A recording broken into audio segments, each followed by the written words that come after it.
Shalom, my friends. We're about to say a few words about this coming Shabbat, known as Shabbat Nahamu,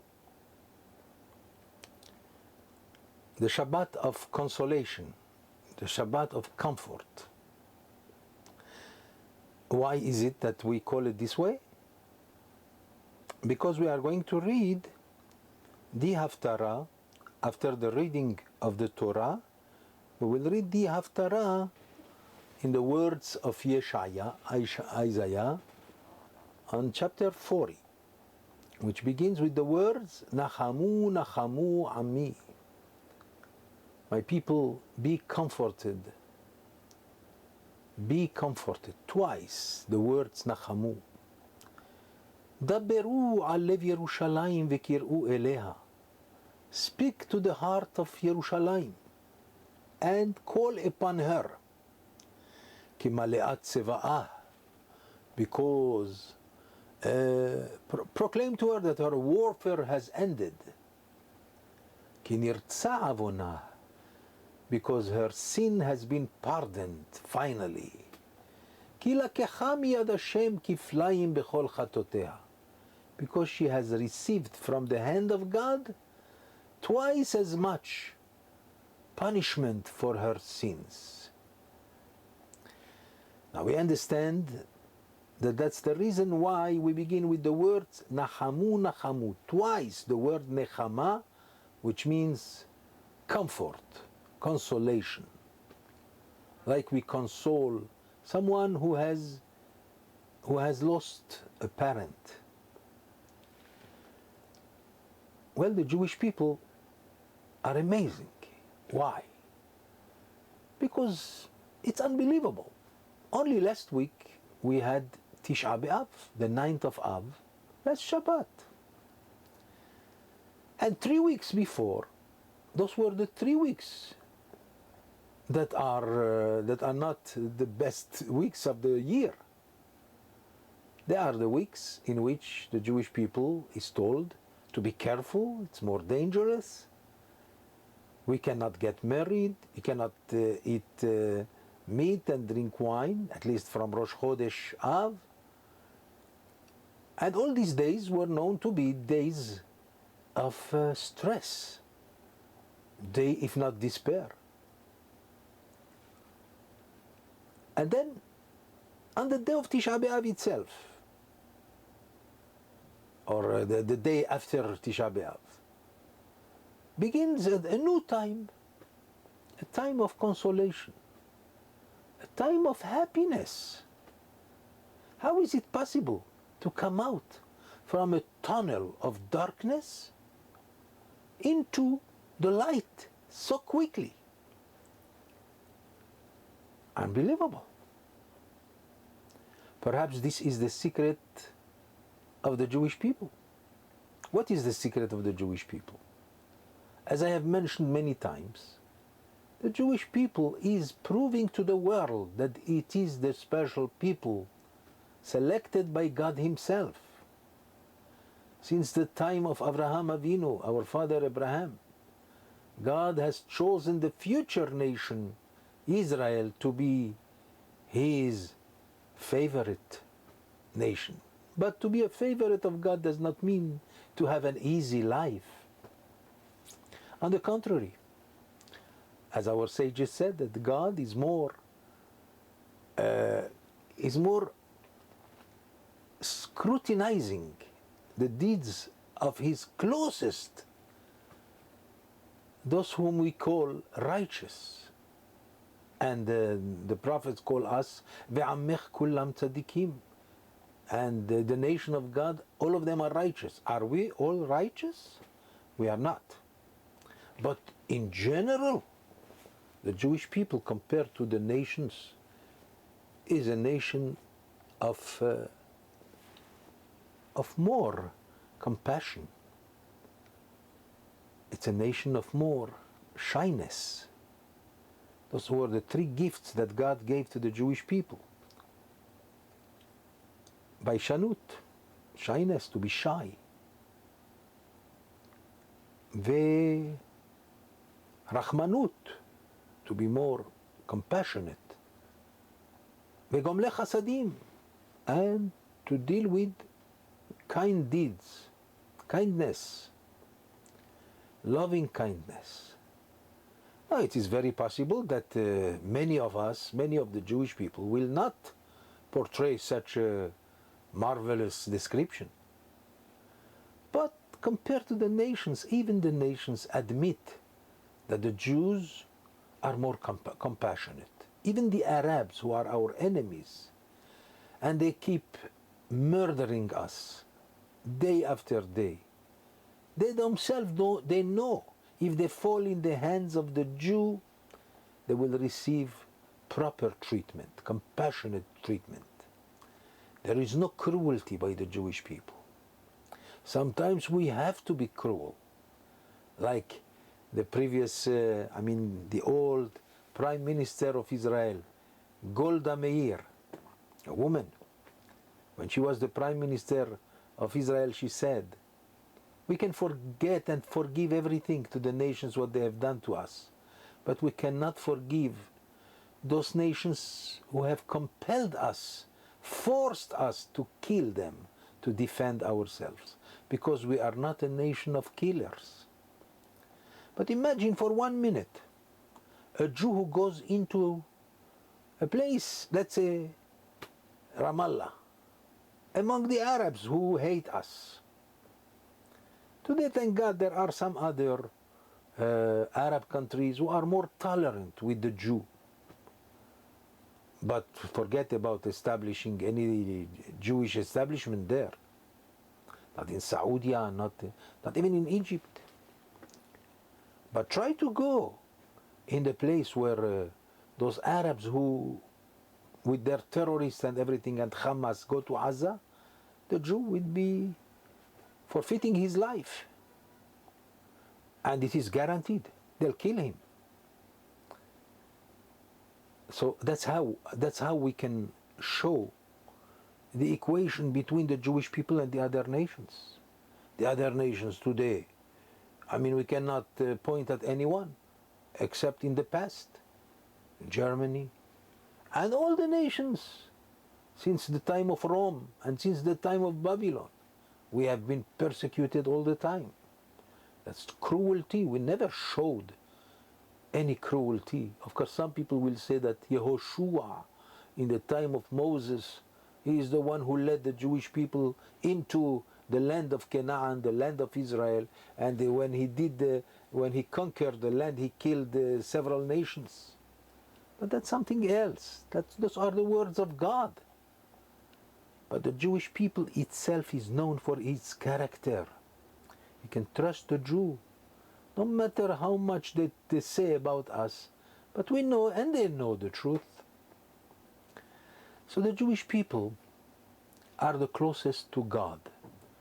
Being closer to God requires to be prepared for more suffering, because the suffering that God gives us is only to remove our iniquities, to remove our contaminations, our dirt.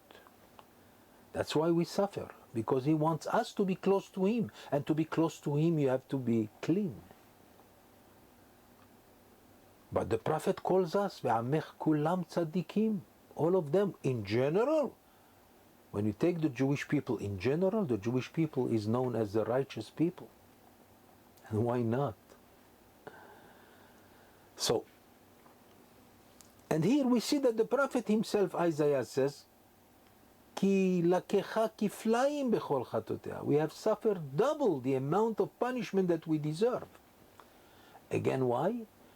Because that's the way God wants us to be as clean as possible. And there is nothing that erases iniquities, nothing that cleans us from our contaminations and sins, only suffering. Of course, I'm not calling for suffering. I don't want to suffer. Like the Talmud tells us about Rabbi Yochanan, he went to visit his friend or his Talmud, his student, Rabbi Elazar. And he went into his house, and the house was put in darkness, and Rabbi Elazar was very sick and suffering. So Rabbi Yochanan came to him and he said to him, Habibim alecha yisurim? Do you love to suffer? You know, the great people, they knew what I just said, that suffering is like practically a surgery. So he said to him, do you like suffering? So the Rabbi Elazar said, please, I don't want them. I don't want them, and I don't want their reward. Lo hem velo secharam. So Rabbi Yochanan said, if that's the case, give me your hand. And the Talmud tells us, Masechet Brachot, that Rabbi Elazar gave him his hand. Get up. And he got up. There are many stories like this throughout the generations, even our last generation with Baba Saleh. We know about a story of a soldier who was not religious at all. And they were going to ampute his legs. He was wounded, and then he had gangrene developing in his legs, and the doctor said the only way to save his life is to ampute him. But he refused to lose his legs. So his family came at midnight in the hospital Hadassah, and they took him out. You know, because it was forbidden, but yet they did it because he kept begging them, get me out of here. When they got out with him, they said, one of them said, we are not religious people, but we know that Baba Saleh, the famed mystic or famed tzaddik, he might be at 5 o'clock, he will be ready to see us. Maybe he can pray for the soldier. When they brought him, at 5 o'clock in the morning, they brought him to Netivot in the synagogue where Baba Saleh was already awakened. So they told him, this soldier, here is the situation, what can you do for him? So he turns to the soldier. He said, are you religious? And the soldier said, no, I am not religious. He said to him, you want me to bless you that you should be healthy? You never put tefillin? He said, no, I never put tefillin. He said, if I make sure that you will be able to get up and be healed, will you promise me to put tefillin? He said, yes. What about Shabbat? Do you keep Shabbat? He said, no, I never kept Shabbat. Will you keep Shabbat? Can you promise me that you will keep Shabbat after I do what is necessary to heal you? Yes, of course, yes. It's a story that has been documented by very important people who saw the whole thing. So Baba Saleh said to him, if that's the case, get up. The soldier got up and he went outside near the yeshiva of Netivot, when the head of the yeshiva was Rabbi Sachar Meir, Alav Shalom, the Rosh Yeshiva, and he went dancing. And all the students of the yeshiva came out and they heard about it and they saw, and they were dancing in the streets because of the great miracle that happened. So such a thing could happen. But that doesn't mean the Jewish people don't suffer. Jewish people suffer. They suffer double the amount of suffering that the nations have. Kilaketa Yerushalayim, of course, Yerushalayim is the city of God, the city of the Jewish people, which symbolizes everything. So Yerushalayim was the most beautiful city of all Israel, and according to the Talmud in Masechet Kiddushin, we find that there were 10 degrees, 10 levels of beauty that came upon the world. 9 of them were given to Yerushalayim, and only 1 was given to the rest of the world. Of course, we have to understand that the beauty of Yerushalayim does not mean only beauty as we know it. You have to understand that real beauty is beauty that has physically as well as spiritually. And that's the secret of the beauty of Jerusalem, which attracts people from all over the world. But Jerusalem itself, lakta kiflaim, she was destroyed twice. In the first Bet HaMikdash, the destruction of the first temple, and the destruction of the second temple. Yerushalayim was totally pulverized. I mean, unbelievable what happened to Yerushalayim. And then now we got back to Yerushalayim. And now the prophecy is coming true.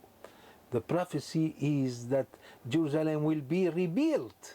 And now we see it with our own eyes. 2,000 years later, we see how Yerushalayim is being rebuilt in a magnificent way. Every day, all you see is rebuilding again and again. Tell me it's not a miracle? As big of a miracle as the Jewish people is still alive today after all it has suffered. Well, we have to understand why is it that immediately after Tisha B'Av, the day of mourning for the Jewish people, immediately after it's a new time. It's like we are again refreshed. It's like comfort and consolation come upon the Jewish people to the point of considering the days after Tisha B'Av as days of simcha, of joy.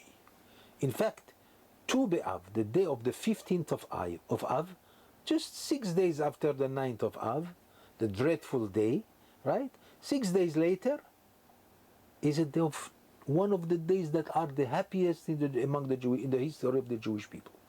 The Talmud says, "Lo hayu yamim smechim leIsrael keyom Tu B'Av v'Yom HaKippurim." The most joyful days that was in the past for the Jewish people was the day of the 15th of Av, when the Jewish people, where all the tribes were allowed to come together and to marry each other. It was a great day of simcha. This is the day in which young men and women would meet together, and that's how to build a Jewish house. You have to get married, right? So that's what they did on the day of the 15th of Av. A happy day. How is it possible that immediately after a day of sadness, that we emerge to a time of great happiness? But we have to understand that this is the secret of the Jewish people. Destruction, but from the destruction you get a rebuilding. Immediately that it comes, it's like the rebuilding is rooted where? In the destruction. Let me explain. Let's begin with the first hard time for the Jewish people. The first exile of the Jewish people was in Egypt. For hundreds of years they were slaves.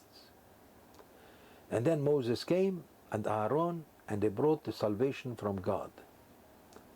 We know the story. They came out. They could have, from Egypt to the land of Israel, it would have taken them 11 days. But that was not the case. It took them 4 years in the wilderness. It was not easy. Even despite all the great miracles that God has done for them, nevertheless, they were in the desert. It's not easy. I mean, even the food was provided by God Himself. In a miracle, the manna came to them, and many other miracles. But at the same time, we cannot say it was easy. It was not easy. Why is that? Because the spies who went to spy out the land of Canaan, of the land of Israel, when they came back, they discouraged the Jewish people by telling them that the land is not as good as we thought.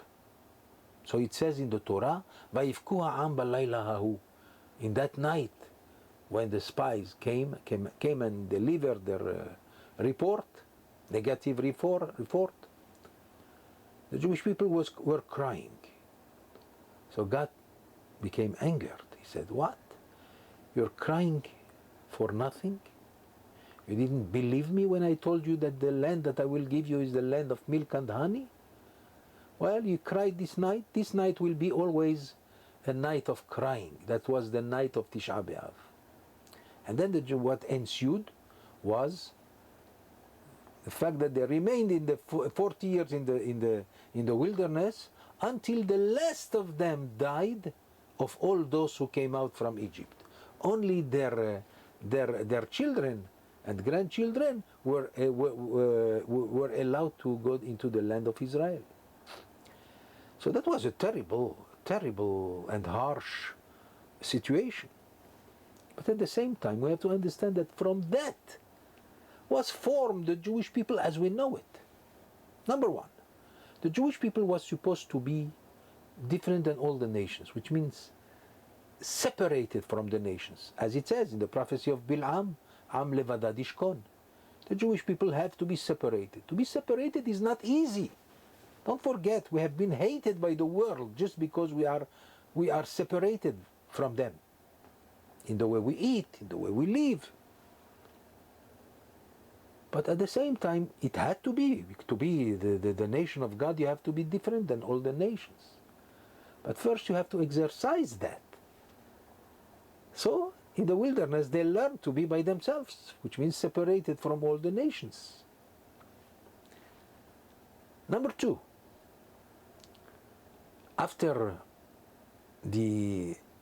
so they came to the land of Israel and everything, and then the time King David, King Solomon, and he built the temple of God, the source of greatness of the Jewish people. And then after a few hundreds of years, it has been destroyed by Nebuchadnezzar, the king of Babylon. And the Jewish people were gone to exile, to Babylon. After 70 years, they came back. But you see, that also yielded something important. Together with the exile, the second exile after the destruction of the second temple, we gained 1,000 years of greatness in Babylon. That's where the Talmud, the oral Torah, was formed. That's where it was structured. And the Talmud is the source of wisdom of the Jewish people. If the Jewish people is known as the nation of wisdom, as the Torah says in our Parashat that we will be reading this Shabbat, this coming Shabbat, Vaetchanan, we will be reading כי זו חוכמתכם, כי אתם חוכמתכם מכל העמים. Your wisdom of all, that cannot be compared to the wisdom of all the nations. Even though we know that there is wisdom among the nations, no question about it. But the world agrees that the Jewish people is a nation of wisdom. Where did we get the wisdom? Because of generations after generations of study of the Talmud. I mean, the written Torah is also in the hands of other nations. Does not testify to the wisdom or something, even though they are. The Talmud says, Chochma bagoyim ta'amin. If they tell you that there is wisdom among the nations, believe it. But Torah bagoyim lo ta'amin. If they tell you among the nations there is Torah, don't believe it. What does it mean? It means that the real wisdom that the Jewish people has stems from the study of the Torah. And what Torah? The oral Torah. And that came because of 1,000 years in Babylon. That's how we discover the great geniuses of the Jewish people. Hillel, first the couples, right?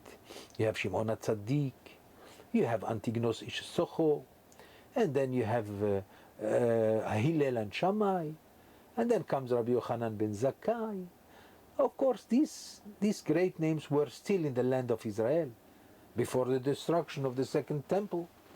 But after that, when they went to Babylon, that's how we have in Babylon Rav and Shmuel, a source of wisdom that's unbelievable. Even though at the time of Rav Shmuel there was still remnants of Jews in the land of Israel, and the head was Rabbi Yochanan, no question about it.